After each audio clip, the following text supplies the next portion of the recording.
the first one that came to meet us at our home, he walked into a house and I said, "Oh, did you read the brief?" And he said, "Oh, no, I didn't read it. It was too long." And I thought, oh, okay, red flag straight away. Ding, ding, Meeting ding, ding, yeah. ding. Meeting didn't go for very long. And then the next one that we met, we've started to map out floor plans before they'd even looked at the brief as well. And I thought, no, that's not the right fit either. So the architect that we went with, Altereco, in the end, they had their own process of gathering this information, but it really duplicated, or probably we gave them more than what they were asking for in their process. And so that felt like a good fit.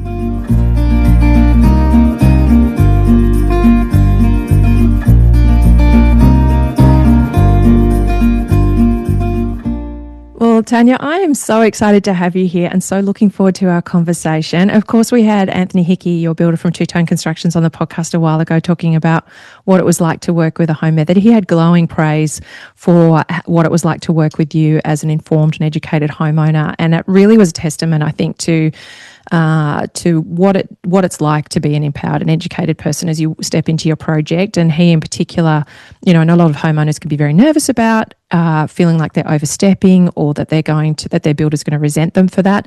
But it was awesome to see from his side of the fence how much he loved it, how open he was to the education that you'd done, how that really created a fantastic collaboration. So I'm really excited to have you here and talk about it from your point of view and what that's been like. I'm wondering if, before we dive in, you can just share a little bit about who's in your family, who this project was for, you know, what were you trying to create with the renovation, and what some of your key goals were. Yeah, thanks so much, Amelia, for having me. This is a dream of mine, to be on your podcast, because I've been listening to your podcasts for a long, long time. And I have so much respect for the work that you're doing and the difference you're making in the world, with just in the building sector and just people's lives. So I'm really thrilled to be here. We had the best experience through our renovation experience. So I'm really pleased to share this story with everybody.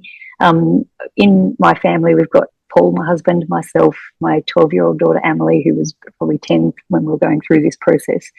And we live in Yarraville, which is in West Melbourne. So it's a double brick home, 100-year-old house. It's very drafty, very dark, cold, separate sort of living, you know, separate living space, separate kitchen, separate dining. And so we lived in the house for about 10 years while we saved up to do this project. But we had visions from the start of kind of how we wanted to live or what we wanted to do. But we took our time to get to that place of actually going ahead with the project. So, I'm very keen to share all of that with you and your listeners.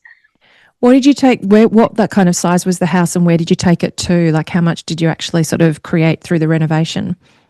Well, actually through listening to your podcast and doing the home method education, I felt strongly about enoughness. And so we wanted to stay within the existing footprint of our home. So it was a 4-bedroom home, and we did something a little bit controversial, which is we reduced it to a 3-bedroom home because it's just the three of us here, and eventually Emily will grow up and move on as well, and it'll just be the two of us left. So we didn't really need to go up or out.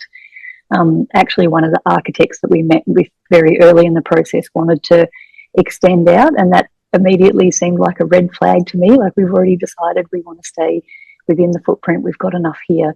We don't need any more. It's going to cost us more to heat and cool, and I'm really not a fan of cleaning. I'm no domestic goddess, so I didn't want to add anything extra that I was going to need to clean. So we stayed within the footprint of the home. That's fantastic. I'm so love that you mentioned that, because I think a lot of people are wanting to do that, and then somewhere in the process somebody just says, oh, but what about resale, or, you know, you're going to where a guest's going to go, and all of this kind of thing, and you get caught up in creating somebody else's version of your home. So I love that you mentioned that, because I think a lot of people will really resonate with that idea. I'm wondering, before you joined Home Method, what were you most nervous about? You know, it's a 100-year-old home. It's a big undertaking. What were you kind of, you know, can you remember back to that time and what you were concerned about? Yeah, for sure. I was really nervous about not understanding the process, and particularly as a woman going into this process, feeling like I was going to be not taken seriously or ripped off. Nervous about being pushed into something that we didn't want, or maybe even not knowing what we wanted. I'd spent probably a year with tracing paper over the top of our house plan, trying to map out how I thought the floor plan should look. And I thought renovation was all about mapping out the floor plan. And it's really not until I went through the education that I understood more about the process, and it's actually not about, well, the floor plan's an important part, isn't it? But it's not everything. And so I didn't know who to talk to first. Do you talk to a builder first? Do you talk to an architect? Do we need an architect or a draftsperson? Do we need the structural engineer? Because we've got double brick walls and, it's an old house. So there was a whole lot of unknowns, and it was frightening and scary. And we were about to spend a huge portion of money that we've never done before, and just didn't want to get it wrong, I suppose. So, yeah, it made sense to sort of seek out some more information about that and dig a bit deeper. Yeah. And you said to me that one of the biggest game changers for you was building knowledge before building walls, which I thought was such a beautiful way of framing it. What did that actually look for you like in practice? Yeah. I think I first went searching for a kitchen design podcast because I was a bit not sure where to start. So I was like, I'll start with something easy that sounds a bit more palatable. Kitchen design sounds fun. And then I stumbled across one of your podcasts, which was about kitchen design. And as soon as I listened to the first one, I went right back to the start and just listened almost like hour by hour, all of them from start to finish. And then everything made sense. I was like, this is what I need to do, is gather this information. And I thought the podcasts were fantastic because they really gave me a good baseline knowledge of the pack process and understanding orientation and understanding about getting the team right.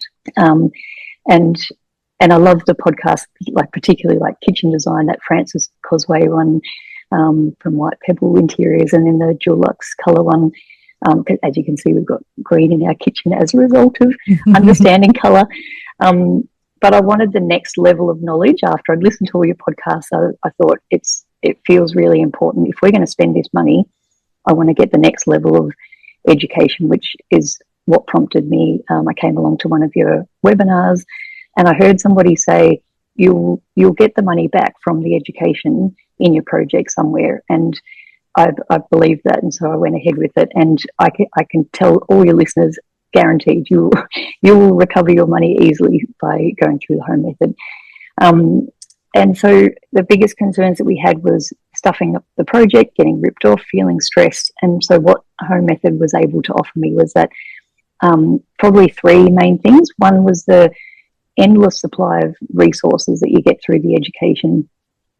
You're very generous in your sharing of your knowledge and your expertise all the way through. There's lots of videos. It's very easy to watch. It's very easy to absorb in small chunks if you don't have huge amounts of time in blocks. And so I was able to listen to it, on my headphones while I was walking, as well as watching it in the evenings.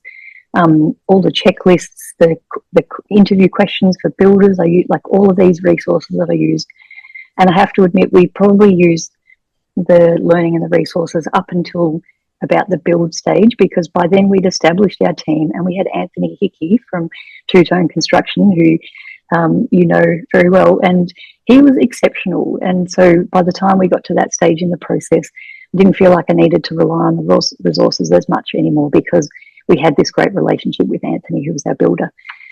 So the three things that I think we really gained through the home method was the access to the resources. Then the Q&A sessions that you have every fortnight were fantastic. So when we had live issues or examples or things that you come across in a renovation project, I was able to put a question out to you on the community page, #AskAmelia, and you were wonderful at answering all my questions live in that session, and then it would get time-stamped and sent to me. It was fantastic. So having access to you in that way was, I think, game-changing as well. And then the third thing was access to that online community that you've built, because it's chock full of like-minded, informed people.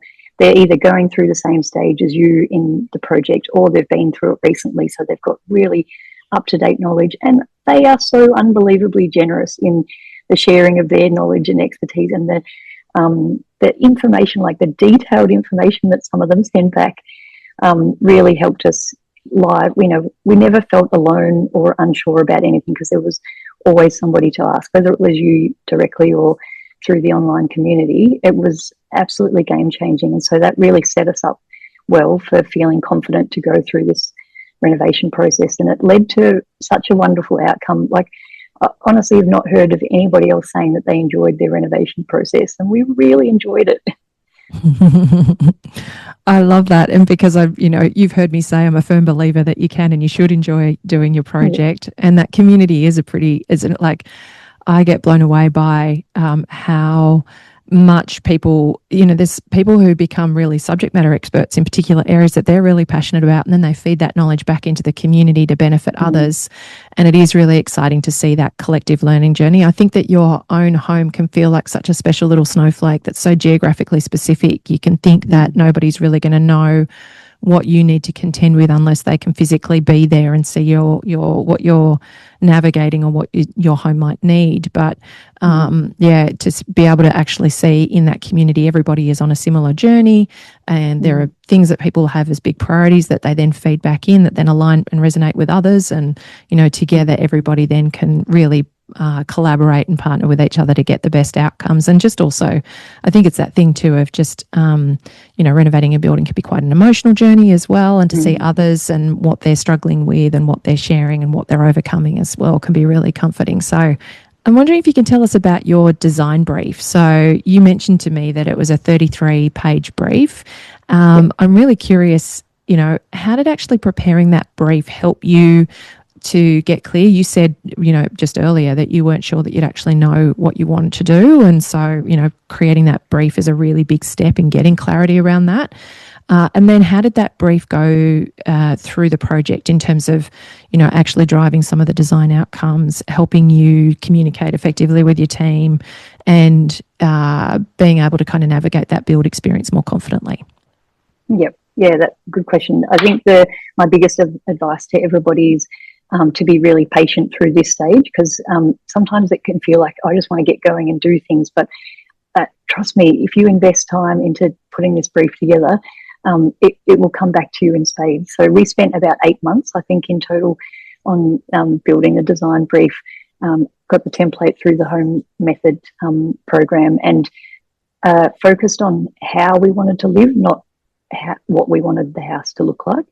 And that's a shift of gear. I think, a lot of people, you're looking at Pinterest all the time and you're thinking about what, colors and things like that. And that's not the most important part. So I went back to my childhood. Like, when I was a kid growing up, we had this kitchen bench where it was a hub of the home, like doing homework there, somebody's cooking. There was always people gathering around there. It was social, cheese platters and things like that. So it was, I definitely wanted to, like, there was little things like that were kind of non-negotiables. These are the things that's how I want to live in my house, or us as a family. And going to friends' houses, you'd see things that they had in their homes that created an atmosphere or a vibe or a community feel or whatever that made you, that we included in our brief.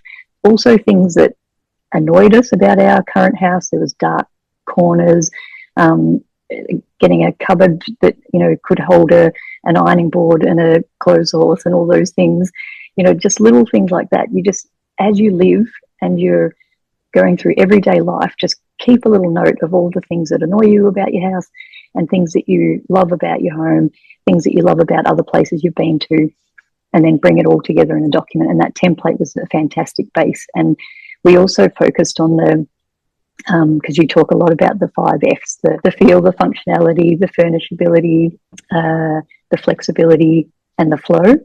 And well done on grabbing those. That's top of the mind. So actually in the brief, I went through each kind of space in the home and how I wanted each space to feel, flow, flexibility, etc.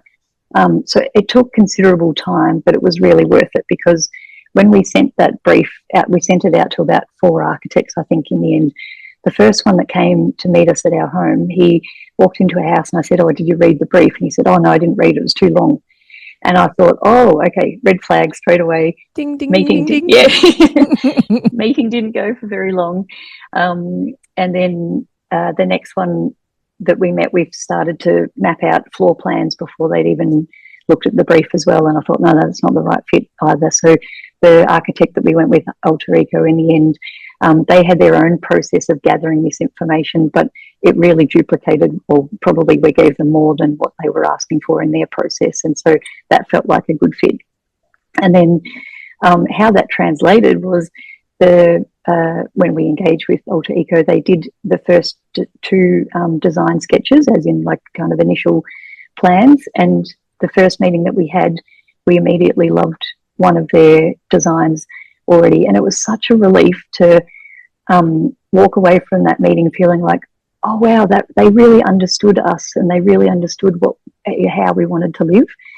And so straight away, I felt like, okay, we've already saved time by not going backwards and forwards on many iterations of a plan. And it felt like it had an impact straight away. So, and the design brief was something that we've referred to all the way through the project. And then actually just more recently, before I've been meeting with you, I was reading it again, and it was so nice and reassuring to think we actually achieved everything that we wanted to achieve. And it was like a tie a bow on it kind of moment when it all came together.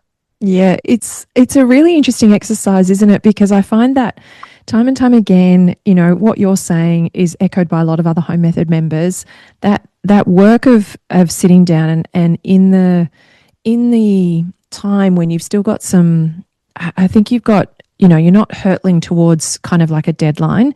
You've got time to process. As you say, you've got also that opportunity to be what we call that design detective, where you're really paying attention to your everyday life and what niggles you and really frustrates you and you want to avoid, and what you really want to, I suppose, make sure that you include. And I love that story about your own experience of the island bench, growing up in a home, because so much of what we love in our homes comes from those kind of nostalgic and sentimental memories of happy times that we've had and things that we've loved and we want to connect with and recreate. And so, when you actually get that clarity before you dive in, and as you say, it's that opportunity, then it's not so much those meetings with those architects and designers is as much about seeing how they respond to it and how they operate in those initial meetings, as to then it being a communication tool that they can then put into practice in the design itself.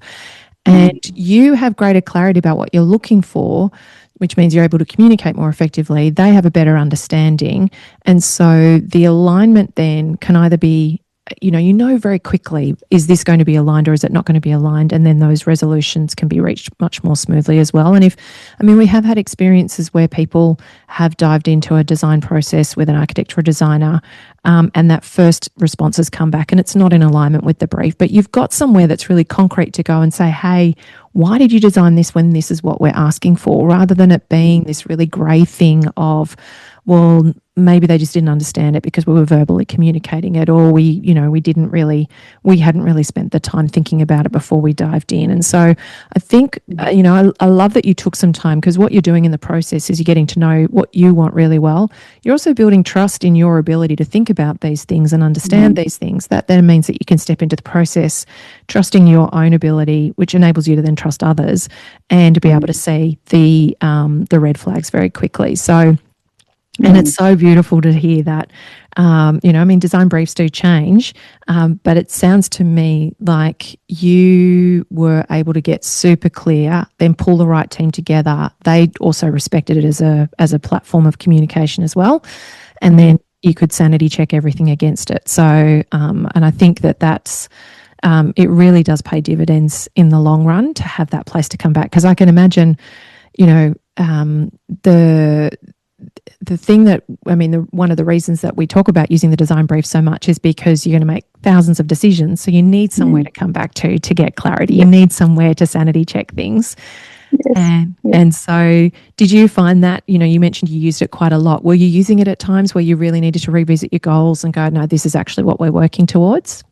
Yeah, definitely. I think also during that design process, and maybe I'll explain, I get really overwhelmed with decision making. I can't even walk down the light globe aisle at Bunnings without feeling like, there's too many things to choose from here. So having the design brief, particularly in that design stage, really helped with that. It was like walking down a Bunnings aisle with just things for you, just things that you like.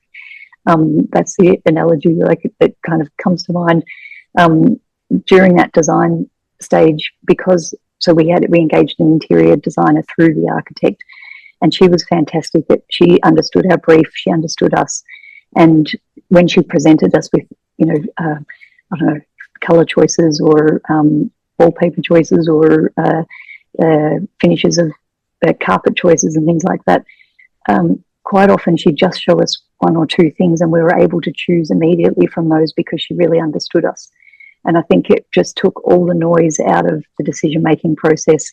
It wasn't like a giant Pinterest board with 100 items in there. It was reduced the selection down because a couple of things that were important to us was durability, quality of materials.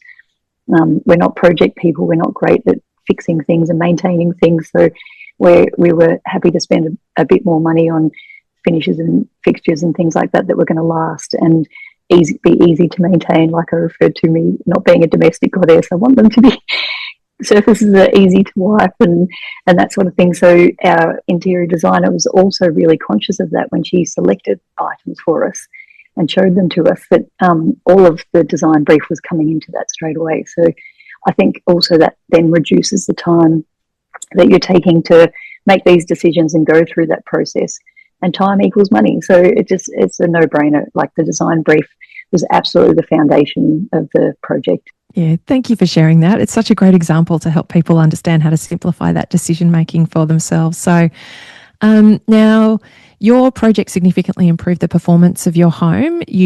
And that was a big goal for you. You took it from 3.6 stars to 7.4 stars energy efficiency, which is an extraordinary jump. So what were some of the most impactful changes that you made, and how did you actually decide that they were going to be worth prioritising and then juggle those decisions with your budget and other priorities that might have jumped up in the meantime? Yeah, I think that building a healthy home was really important to us, and that also came from the learning through your podcasts and through the home method for our own health of living in the home, but also being a responsible person on the earth to build in a sensible way that was better for the environment. So the house was really cold during winter. It was drafty. It was dark. There's lots of gaps in floorboards. So, there was probably there was lots of easy, quick wins that we could do to make a difference in the home. So there were 6 main things that we did to improve the energy efficiency. One was adding additional ceiling insulation. We already had some insulation in there, but we added more. We added underfloor insulation. I was talking to Anthony, our builder, the other day, and I said, even when we have a shower in winter, the tiles feel warm. And he said, yeah, because you've got insulation under your shower. Oh, okay. We taped all the floor to wall joins. We removed one of our fireplaces, which was an unused fireplace. We retained one because we like to toast marshmallows around that in winter, so held on to that. And we added the double glazed tilt and turn windows, which are fantastic. That's definitely one of my favourite additions to the home. And a shade awning to the outside of the living area on the north facing side of the house, which was the energy assessor calculated things like the angle of the sun and different times of the year and things like that to make sure that we had the right amount of light versus sun coming into the living space. And then there was 2 other things that we wanted to do, but from a budget perspective, we opted out of. One of those was the magnetite. It's like a double glazed additional level to the windows, particularly because we've got a lot of period feature stained glass windows. Would have been nice to have also because the home is on a semi-main road, so noise reduction as well as energy efficiency would have been good, but we just couldn't. We had to cut some things in the end. And also our architect looked into cellulose insulation between the cavity of the double brick walls, which sounded good in theory, but in an old house that there's some debris that falls down the cavity, and so we weren't able to guarantee that cellulose could get all the way down through the double brick cavity and then be kind of evenly spread across the walls. So we opted out of that from a cost point of view, as well as couldn't guarantee that it would actually make an impact. So 6 things that really did make a difference, and it feels good to live in a home that is a much healthier home, higher performing, and it feels really nice. Like in the summer when it's really hot, on those days when you get a couple of hot Melbourne days in a row. The temperature is really consistent in the house now, and it feels nice. It feels nice to sleep at night. We've got fans in the bedrooms, and it feels good. Yeah, and I mean, we've had some cracking hot days this past summer as well. How have you found, the home's been functioning compared to what it would have been like previously? It's obviously been that's not just, when you look at star ratings, that's not just double the efficiency, it's an exponential kind of curve. So you've really felt the comfort levels radically improve? Yes, definitely. And particularly in the back part of the house, which has got all the double glazed windows. There's days when it's hot outside and we can just close all the windows, and we've got some sheer blinds that we've just put in recently as well, which still let the beautiful light in, but they really do block the sun as well. And it stays a really comfortable temperature. Put the fans on. If it's a couple of days in a row, then we might put the air conditioner on as well. But it's a really comfortable temperature. And then down the front part of the house, which is the older part of the house, that doesn't have the double glazing windows, it's still the double bricks means that the heat doesn't get in for a couple of days. If you get a few of those hot days in a row, then it does seep in. But we've got enough openable doors and windows and things now that once that cool breeze does come in, that we can open the house right up and still feel safe, and let that air move through. And it's a really comfortable home now. It's really lovely. That's brilliant. So definitely worth investing in to improve that comfort. So, yep.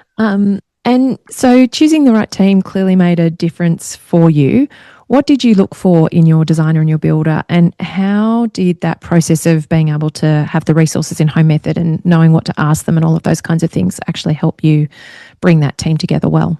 I think through the Home Method process, we understood that we probably needed 4 main team members. We didn't need an architect. We just did decide we wanted an architect over a draftsperson, an interior designer to help us make those decisions and choices, to take the pain and noise out of those choices, an energy assessor, and then a great builder to bring it all together. And so the resources that we got through Home Method really helped us to identify those individuals, but also to reach out and meet them. And I felt far more confident asking questions of those people. I think the first couple of builders that I tried to meet before I'd done Home Method, I felt like they knew everything. I didn't know anything. I didn't know what to ask them. It was really more focused on floor plans and how long this process is going to take, as opposed to knowing about whether they've got a building license and all those questions that I didn't feel like I had a right to even ask. And so the Home Method education really helped me to feel confident to ask those questions, probe further. I work in HR, so I understand how important it is to get the team right in the first place. So it made total sense to me after I'd done the education. I was like, this this makes sense. Get the right people involved, you can do anything. So so we did the education, started interviewing builders, for example. We were lucky we had 3 great builders that we met with, but in the end I think we came down to 2. One had a lot of passive house experience, and so that was really important to us. And then the other builder that we were looking at, I felt like we had a really strong connection straight away. He was doing a passive house course, but hadn't had any experience building passive house. And not that we're aiming for a passive house, but just the understanding of that knowledge. But he seemed to also be interested in learning and have that growth mindset as well. And I actually put the question out then to the online community about, which way would you go, and help me make this decision, because I just wasn't sure which way to go. And the community was fantastic. My gut feeling probably said go with Anthony, because we had this amazing connection with him from the beginning. I asked him a question this wasn't on the template from the Home Method, but I asked, there's a section of floorboards in our house that my daughter was really attached to for some reason. It reminded her of her friend.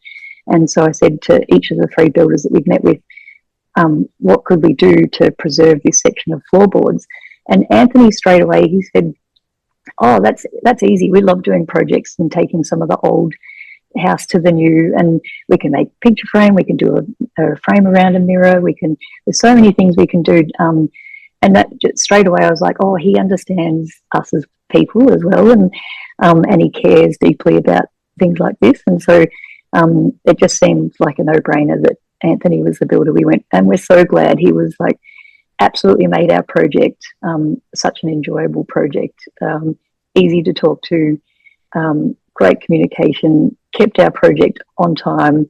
When things went not quite right, he came to us with the solutions that he had and his recommendation. He was fantastic. Yeah, that's awesome. And I mean, we the interview templates that we give you the opportunity to be very nosy about people's, like, you get licensed to basically ask a lot of granular questions. Yep. And we joke about the fact that you can just tell them that Undercover Architect told you to do it. Blame me. So it does enable you to gather a lot of information. But I love that you had that extra question about something that was really personal and important to you and your daughter. And that gave you the opportunity to flesh out that alignment and understanding as well. And Anthony I know he spoke really highly of what it was like to work with you. And this is the thing, I'm often getting asked, can you recommend me a builder? Can you recommend me an architect? Recommend me a designer?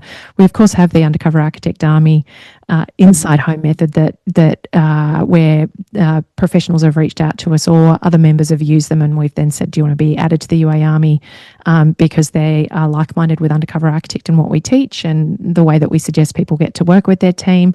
But it's such a personal thing. Like, you really, I feel like as a client, you really have to do the work of understanding what you need, getting clarity on that, then being able to ask the right questions so that you know the kind of information that you've actually got to, so you can cross your T's and dot your I's, but also that you can see how are they communicating with you? What's the vibe that you're getting from them?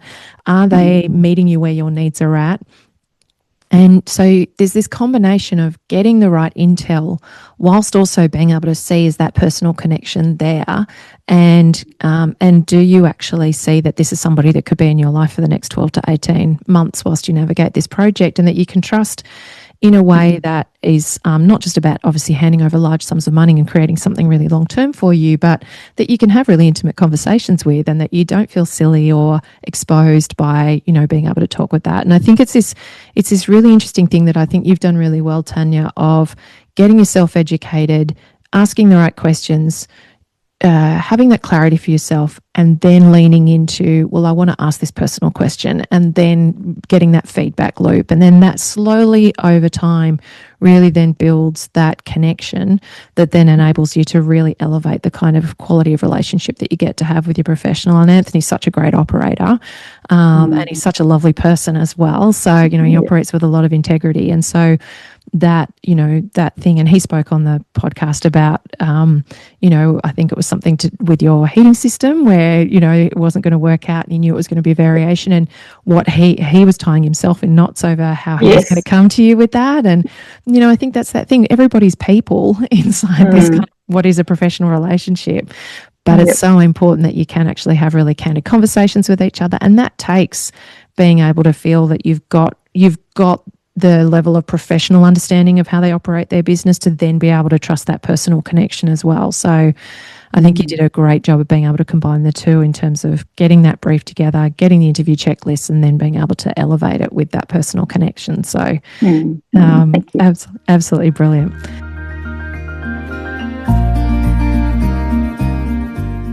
I'd say it is absolutely possible to enjoy this process, and be patient with the time that you spend on doing your design brief. It's critical. Like, I think we live in a really fast world where instant gratification it has become the norm. Whereas if you take the time to put together a really solid design brief, you will get the project will be less stressful.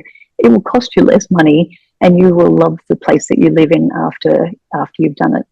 Definitely front load all your decision making up front. Get the right team involved.